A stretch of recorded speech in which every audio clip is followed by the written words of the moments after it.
விவசாய நண்பர்களுக்கு உற்சாகமான வணக்கம். இப்போ நம்ம விழுப்புரம் மாவட்டம் சிறுமதுரை சங்கர் சாரோட சவுக்கு விவசாய ஃபீல்டில் இருக்கோம். இந்த கன்று வந்து சவுக்கு நாற்று பார்க்குறீங்க.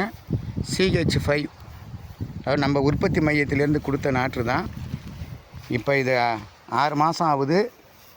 இப்போ கவாத்து பயிராக பக்க கிளை உடைக்கிற அளவுக்கு இப்போ வந்திருக்கு.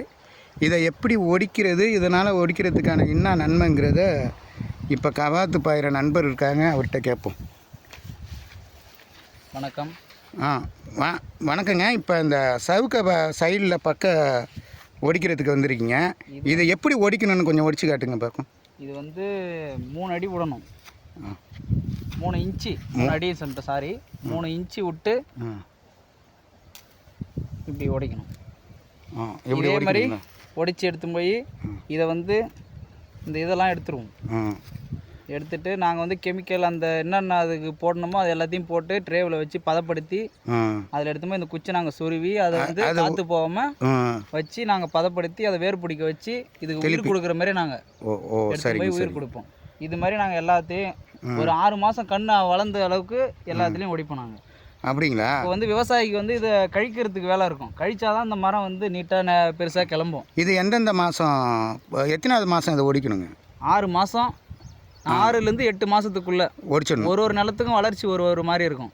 சரி, நம்ம அதை பார்க்கும்போது தான் தெரியும் இதில் ஒடிக்கலாம், இதில் ஒடிக்கக்கூடாது அப்படின்னு. சரிங்க சரிங்க. இப்போ இதை ஒடிச்ச பிறகு தான் அப்புறம் தீனி உரம் இந்த சம்மந்தமாக வைக்கலாமா? ஆமாம், அது ஒடிச்சதுக்கப்புறம் இந்த மாதிரி அணை கட்டணும். கீழே இந்த மாதிரி அணை கட்டி இதில் தீனி வைக்கணும். தீனி வச்சுனா அதுக்கப்புறம் கன்று அருமையாக கிளம்பிடும். சரிங்க. இப்போ உங்கள் பேருங்க, என்ன ஊருங்க? என் பேர் மோகன்ராஜ். நான் பண்ருட்டி பக்கம். ஓகே, சரிங்க. விவசாய நண்பர்களே, இதுதான் உங்கள் வயலில் அதாவது CH5 இல்லை செங்குனியா இந்த மாதிரி ஹைப்ரிட்டு அதாவது குளோபல் முறையில் இருக்கிற கண்ணுக்கு கண்டிப்பாக வந்து பக்க குச்சி ஒடித்து தீனி வச்சாதான் வளரும். நீங்கள் நாட்டு சவுக்க போட்டிருந்தா மட்டும்தான் நீங்கள் 1 வருஷத்துக்கு பிறகு வந்து கத்தி வச்சு கழிக்கணும். இதில் கத்திலாம் படக்கூடாது, இரும்பு படாமல் கழிக்கணும். இதோட ஆயுட்காலம் வந்து 2.5-3 வருஷத்துக்குள்ள இது மரமாயிடும். நம்ம அறுவடை பண்ணிக்கலாம். சரிங்க. அதிகபட்சம் 3 வருஷம், 2.5லேருந்து அந்த 3 வருஷத்துக்குள்ள நம்ம அறுவடை பண்ணிக்கலாம். சரிங்க. இப்போ இது கரெக்டாக 6 மாதம் தான். 6 மாதத்து கன்று கரெக்டாக. இதோட வளர்ச்சிலாம் எப்படி இருக்குது பாருங்கள். உங்களுடன் இயற்கை ஆர்வலர் R. பசுபதி, சிறுமதுரை, விழுப்புரம் மாவட்டத்திலிருந்து. நன்றி, வணக்கம்.